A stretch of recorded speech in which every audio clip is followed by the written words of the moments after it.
Imperial race theory. What is imperial race theory? Let me start by putting the proposition and defining the terms, right? And everyone, welcome to the Big Think. Okay, please join the club. And, please do follow our speakers as well, inshallah, so you can know about future events. The whole idea of this is to get us thinking deeply beyond the superficial. I guess the whole foundation of this is the use of reason. I believe it's a great tool. I think it's probably the best tool that we've got to try and understand the big problems of life, the universe, and everything. It's the best thing to start with anyway. I do think we need other things to help us along. But anyway, so this whole thing has been started by Meghan and Harry. And obviously, the whole issue of racism has been very, very much on the forefront with George Floyd and like countless numbers of other things. This is something that is a problem that is plaguing Western society.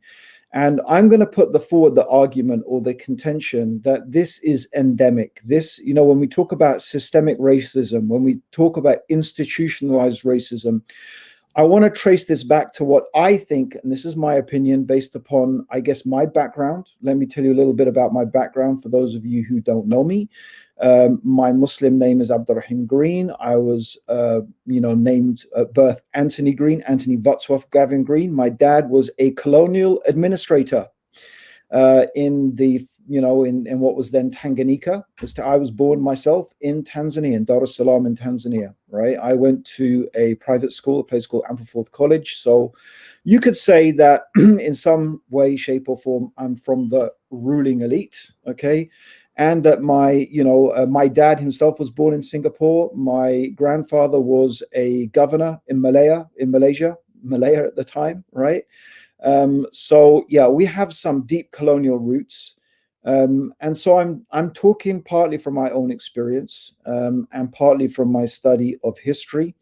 And I'm very upfront that I believe that fundamentally that, yes, Western society is institutionally, endemically racist. And because that is built into the actual fundamental philosophical underpinnings of Western society. Could this change? Is this open to change? What other systems could we have? This is what we're going to hopefully continue the discussion on Clubhouse. For those of you who are just listening on YouTube Live, I only have 3 invites left. That was 4 fingers, 3 invites left on Clubhouse. The first of you to DM me on YouTube, I will inshallah give you an invitation, but you have to have an iPhone. Sorry, if you don't have an iPhone, you will not be able to join Clubhouse at the moment. Okay, so here's my proposition, guys. My proposition is that as Great Britain began to develop a massive empire, hand in hand with this growth of the empire, of the British Empire, which is arguably the largest empire the world has ever seen. No empire has ruled over so much of the Earth's surface as the British Empire. As they said, the sun never set on the British Empire.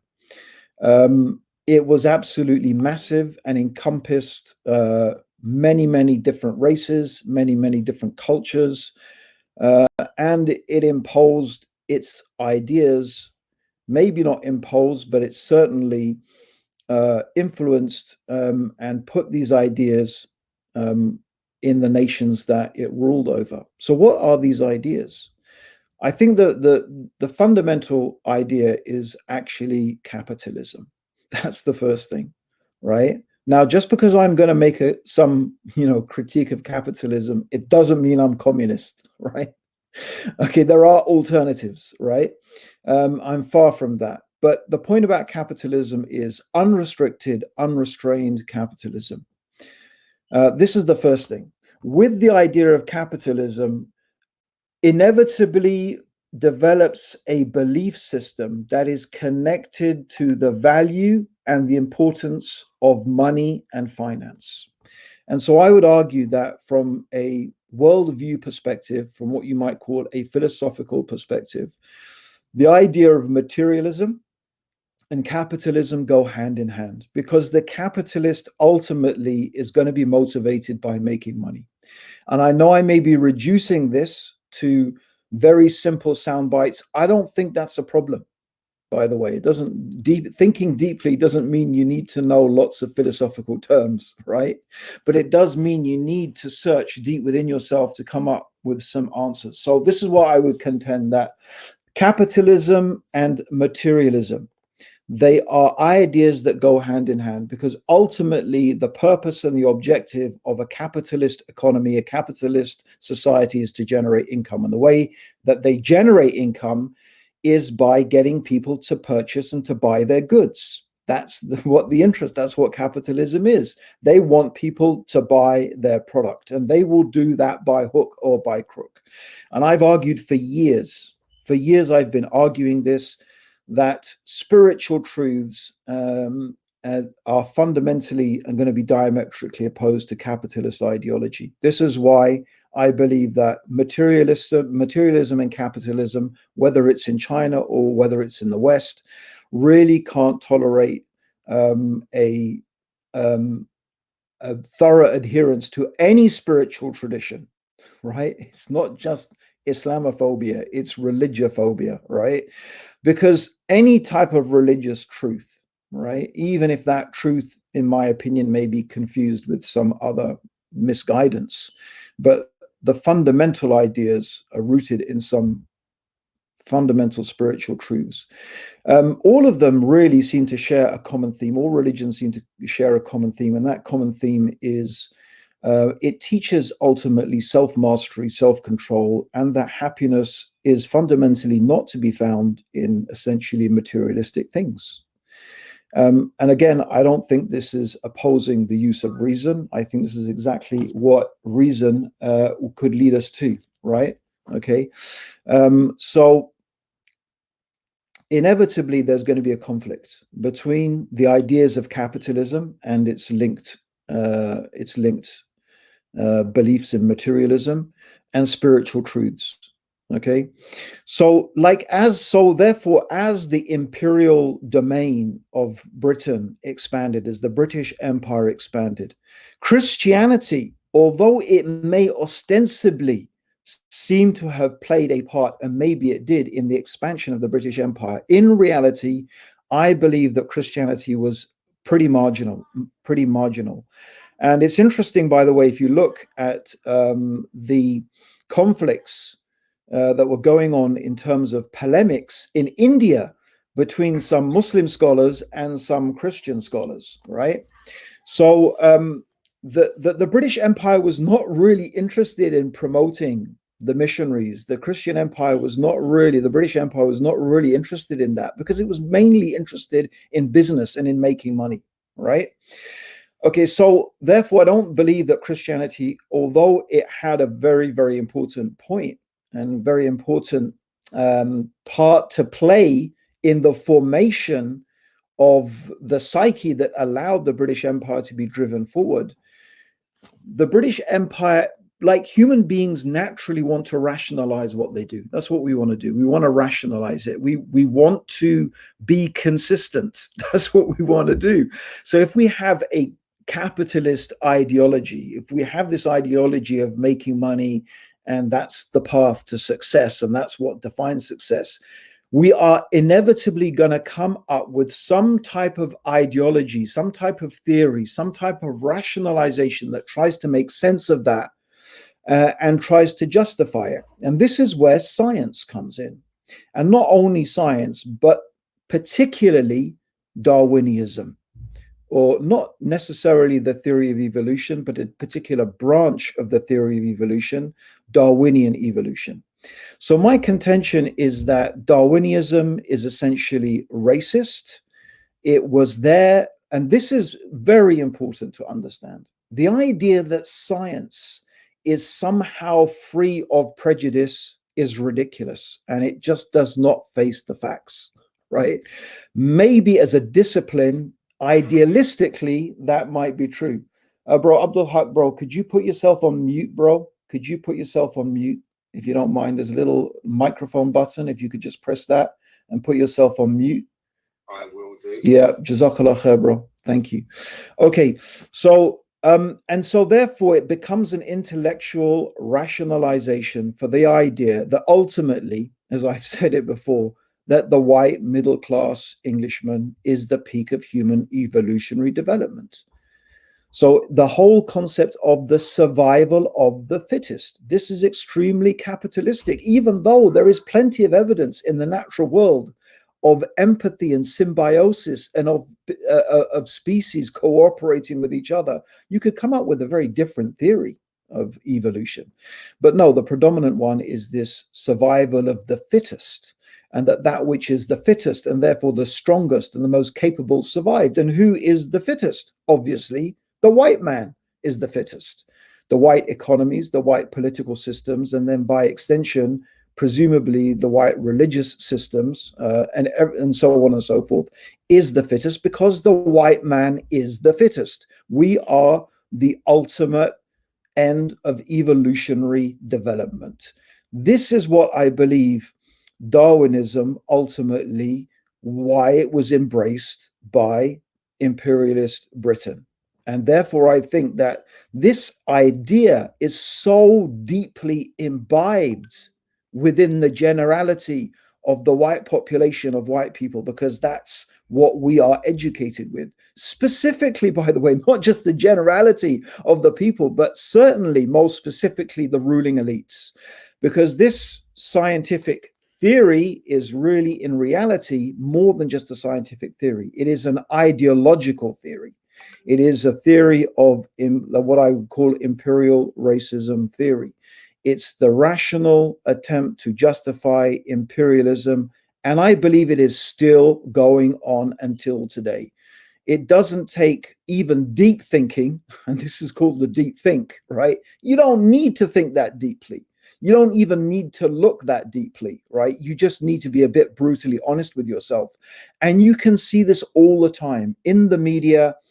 And I just guessed that this little interview with Harry and Meghan, with Oprah Winfrey, is just another indication and another evidence.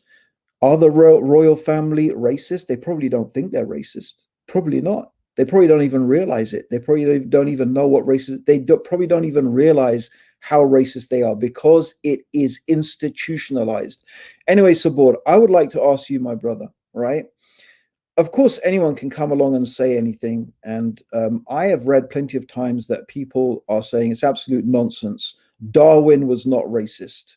But I think you may have some evidence to support what I'm saying. So is there any evidence at all that Darwin was racist and that his theories had this, what I call imperial race theory, connected to it? Yeah, that's a very good question. And I think we need to be quite fair when we're looking at this from a historical perspective. You see, the usual thing that is said about Darwin in this regard is no one's going to say that he at least didn't say things which could sound racist. No one is denying that. That's, even in academia or even in the, I would say, public discourse, no one denies he said things which could be interpreted as racist. The usual defense is that Darwin was simply making a descriptive claim about the world rather than a prescriptive claim. So what I mean by that is that, so when Darwin said the civilized races are going to wipe out the savage races, and he actually gave the analogy that just like dominating tribes would wipe out remote tribes which were inferior, the Western civilization is going to be, is in the next couple of centuries going to be wiping off the map the savage races, and things like this. So they would say, well, what he was doing was he was making a purely descriptive claim about the world. He wasn't saying this is a good thing, it's a bad thing.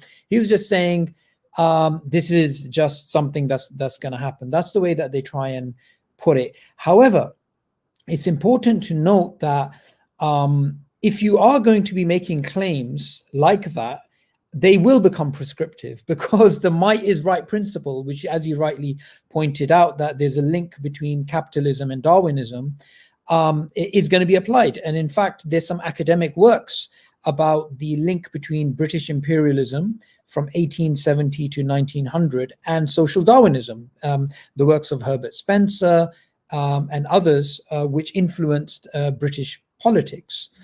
What's also interesting is in the early 20th century, I mean, people understood Darwin best. I mean, it's kind of like this. The best people who understood Jesus are the people who are around him, or the best person to understand Napoleon are the people around him. The best people to understand Darwin, we could say, are his direct disciples. Right. And they were pretty clear on what his understanding was. In fact, we don't even need to go as far as his colleagues. We can even go directly to Leonard Darwin, who said, one of the most difficult, this is Darwin's son, one of the most difficult questions for the future is what to do with the savage races. So clearly Leonard Darwin, who was the father of eugenics in this country, of the United Kingdom, he understood very well what Darwin meant. Likewise, Thomas Huxley understood what Darwin said. And Ernst Haeckel in Germany, he very clearly understood what Darwin said. In fact, and here's the link if somebody's very confused and is trying to make a defense. Ernst Haeckel was praised by Darwin to the level that Darwin said, after reading Ernst Haeckel's book about race and his racist ideology, reviewing the book, Charles Darwin said, "I wouldn't have published my book if I'd read this first." And he's referring here not to The Origin of Species, but The Descent of Man. So clearly he understood, Ernst Haeckel well. And Haeckel. Would that imply that even Darwin had within his mind, when he's writing The Origin of the Species, he has in his mind, as he's writing it, an intellectual justification for white imperialism? Yep, that's the implication of it. Yeah, absolutely. You're absolutely right. And just to add to the point, he didn't just say the white are superior. I mean, that would be a very that would be too vague for Darwin. Darwin actually said the most sophisticated and advanced and evolved of the whites are actually the British, and the proof is in the pudding that they are far more effective in colonization than the Portuguese and the French and the others. So he even had a hierarchy when it came to various Europeans. And just to add another sort of angle to this, someone can turn around and say, well, why aren't biologists today racist? Why aren't Western universities publishing racist journals today? Well, the answer is actually given by the Israeli historian Yuval Noah Harari in his book, Sapiens. And what he basically says, and remember, he's an atheist, he's a liberal, he believes in Darwinism as well. However, he said, well, the reason was because Darwin's ideas were applied by Hitler, and the best Western universities were publishing papers, and the best scientists were publishing, not scientists, but the best, as in it was a norm to publish stuff, peer-reviewed stuff on race, which was very racist. And once the implications were seen by everybody in World War II, it stopped. All of this publication stopped. So he gives the argument in his book that the reason that these papers were no longer published is not due to the scientific evidence, was due to the sociological impact of Darwin's teachings. So we have academics talking about this. This is not unheard of. Now, the other thing which you started off on, which I really wanted to just add a point there, you made the link between capitalism and Darwinism, and some people may say, well, they're not the same thing, or there are differences. Actually, no. Even the idea of natural selection, Darwin got from a capitalist, Thomas Malthus, and he used the principle that populations grow at an exponential rate, and the food chain has a huge sort of strain on it, and that leads to mass competition and mass fighting and all the rest. He used that to actually come up with his idea of natural selection. He applied that to population. So you could even say Darwinism is the illegitimate child of capitalism. I mean, I mean, so it's more than just a tenuous link. The proposition that I was making of imperial race theory is something that very strong. And I actually don't think, as someone had pointed out to me earlier, inshallah, for those of you who are on Clubhouse, Abu Tayyib Khairuddin, I hope, I don't know where he is, Abu Tayyib. He doesn't He's be been there. there at the beginning. He's coming in and out. Hopefully he's going to pick up where we end, because he was talking to me earlier. I don't even know. I lost my train of thought now, bro. Well, it's about the imperial link between the British Empire, and it's like you said, the intellectual justification for their policies. Because one of the other historical aspects I just want to highlight is, prior to Darwin, someone can say, well, they were still going around colonizing. Prior to Darwin, the justification was Christianity. Yeah. Around the time of Darwin, they needed another new injection of justification. Well, because obviously I didn't go into this in detail, but Christianity was no longer able to really hold a firm grip on the intelligentsia. Obviously, even since the time of Newton, right? And he was a Unitarian. He had already pretty much rejected Trinitarianism. It's very hard for someone to be, to lay claim to a rational path of thinking and then still be a traditional Trinitarian Christian, right? Because it offers too many impossibilities, right? And I think that in hand with that, obviously, my argument would be, and to go back to my argument, that actually, any spiritual tradition is going to be a hindrance to imperialism. It's going to be a hindrance to imperialism. It's going to be a hindrance to capitalism, because with it comes a guilt complex, right? Anyone reading the sayings of Jesus would have a real hard time imposing imperial rule upon people and treating them with, racist tendencies. Obviously, despite that, we know in the Bible Belt and so on and so forth, people have used the Bible to justify racism, right? But to be honest, you read those texts and you read the actual things that Jesus was supposed to have said, right? And, you really, it's harder for a rich man to enter heaven than it is for a camel to pass through the eye of a needle. Like, how on earth do you reconcile that with a full-on capitalist, materialistic approach to life, where the people who are richest and wealthiest are supposed to be the most, the most respected people in society, right? It's just not compatible. So all in all, they had to drop it. Christianity was just not suitable for them. And another contention that I often make is that people are not often atheists because it makes any rational sense, because I believe atheism makes,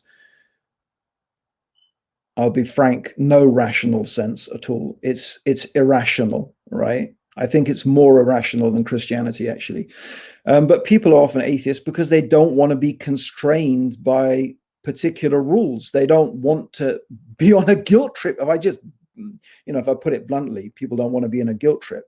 And, when you have a religious tradition that has some defined parameters of morality, especially how you should treat your fellow human beings, when you don't do that, or when more, I would say, you're doing exactly the opposite, you're constantly going to feel conflicted within yourself. And anyway, that's the human beings. Human beings always are trying to run away from self-conflict. It's extremely painful, right? So you're going to either do one of two things. You're going to face up to yourself and admit that you're a hypocrite and then make changes and improve yourself as a human being, or you're going to come up with something that allows you to rationalize your prejudices. And the point that I was going to make, that you were touching upon, bro, is a wider point about science. And scientists, the likes of Dawkins and Sam Harris and these people love to go on about, how science is unprejudiced. It's just nonsense. It's pure nonsense. The history of science, and Darwin's theory is one of them, is littered with prejudice. In the Soviet Union, for example, and I forget the names, there were scientists who had come up with theories that were outright rejected by the Communist Party because they might lead people to believe in God. Anything that had a whiff of, go on. Yeah. You're referring here to the Big Bang. They were very resistant to it. Yeah. Yes. Yeah. So again, the idea that science is free of bias, yes, I would say that as a discipline in the ideal way, it actually is, right? But What's the reality of the human condition? Often no. Science until today. And I would say that actually, although you're right, after Nazi Germany, a lot of this racist rhetoric has been dropped publicly. But as Abu Tayyib was making the point, has anyone renounced it openly? Has anyone renounced it openly? Has anyone come out straight out, well-known scientists, and renounced openly these racial imperialistic biases? I'm going to give No, you. they're still No, using it. They're I, still using the same narrative until today. And we I, see I it in would, the press. yeah, I would say you're being too charitable there, Sheikh, because Okay. Francis Crick and with James Watson, they discovered the structure of DNA in Cambridge in the 50s, right? In the Francis 50s. Crick obviously passed away. Now, James Watson, and he obviously understands Darwinism quite well, being an atheist Darwinist that he is. He actually, a few years ago, didn't denounce it, but he actually amplified the discussion, hence why he was cancelled. Even in his late age, he came out openly, like old people do, and he didn't care about being woke. And he said, black and white people, of course, are not equal. And we know anybody that has black employees knows this. This is what he said. Mm. And he said, our policies in Africa are based upon the assumption that blacks are equal to us. And we will continue to fail so long as we have this assumption. These are what James Watson, the person who won the Nobel Prize for discovering DNA, he's alive right now, he's in his 80s or 90s. This is what he just said a few years ago. So forget denouncing it. They've reiterated it, some of them. Well, bro, look, it's been a fantastic, fascinating introduction to this topic. For all of you who've joined us on YouTube, like I said, I have 3 invites to Clubhouse. You have to have an iPhone, unfortunately, at the moment to join it. If you message me, I will send you an invite. I think we would like to continue the discussion on Clubhouse, but the thought that I would like to leave everyone with is this. Is there an alternative?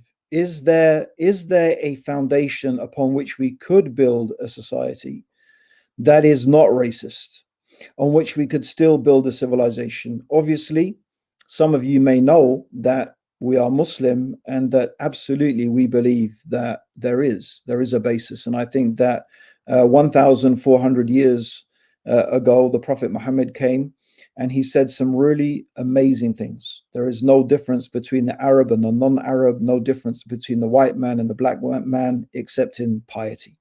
This is what and the Quran tells us that God has made us into tribes and nations. Interestingly, it uses tribes and nations that you may know one another, not that you may despise one another, which is the understanding of it. Interestingly, that it says tribes and nations, because let's give credit where credit is due.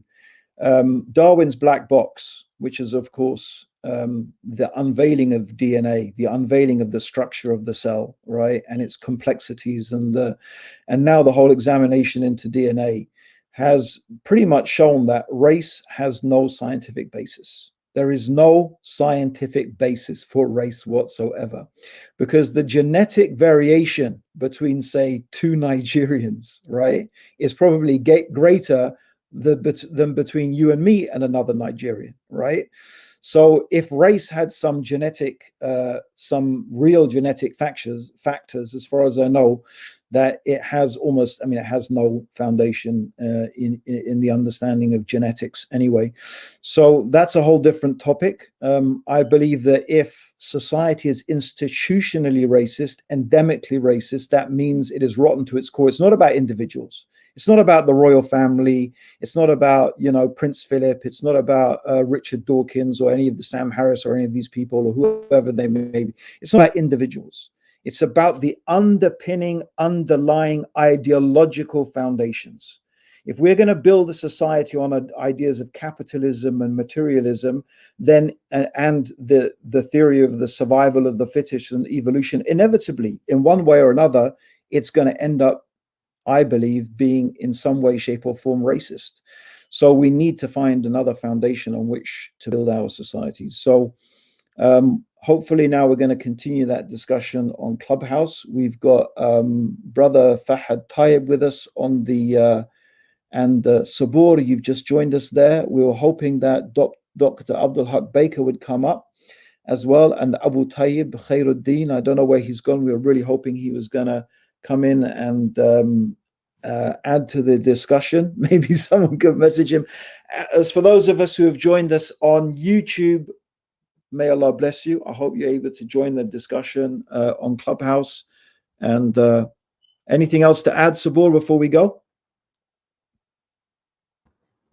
Yeah, I just really wanted to highlight that we're not just here to just speak about this issue with Meghan and Harry and just raise up this issue. We're here for solutions. If you think there's something better than Islam to solve it, let us know. We're open to it.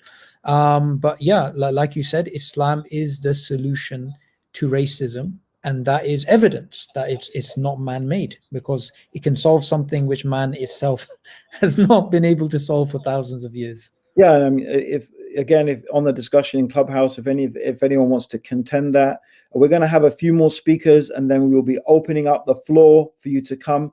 Please remember the rules of the big think, right? Try and come up with a sort of a cogent, thought out point that you want to make. Don't just brain dump, right? It may sound like I was brain dumping, but these are issues I've been thinking about for 30 years, so quite deeply. Okay, guys, so Jazakallah khair. We'll continue the discussion on Clubhouse. I think Salahuddin, bro, we could hand over to Brother Fahad to give us some thoughts, inshallah, on that. And for everyone joining us on YouTube, Jazakallah. Before we do that, could you just make Salahuddin the mod, because he can't? I don't even know how to do that. Let me. You just click on his face and then you make him mod. I think I'm already a moderator. So no, he's not. Jazakallah khair. That was really interesting and insightful. So I know Abu Tayyib is just fixing his car, unfortunately. Thank you for that. We're all actually right now on Clubhouse, so please look at the link and join the Deep Think. That is the club that we are speaking about this issue to do with race and how Islam is the solution. So I'm going to jump off the live stream. I've put out the link a few times, so if anybody wants to join us, you do have to have an iPhone. But if you need an invite, please tweet me, and actually no, how's it going to work? If you're already on Clubhouse, just join us. I think that's the way to do it. May Allah bless everybody. Jazakallah khair. Assalamu alaikum.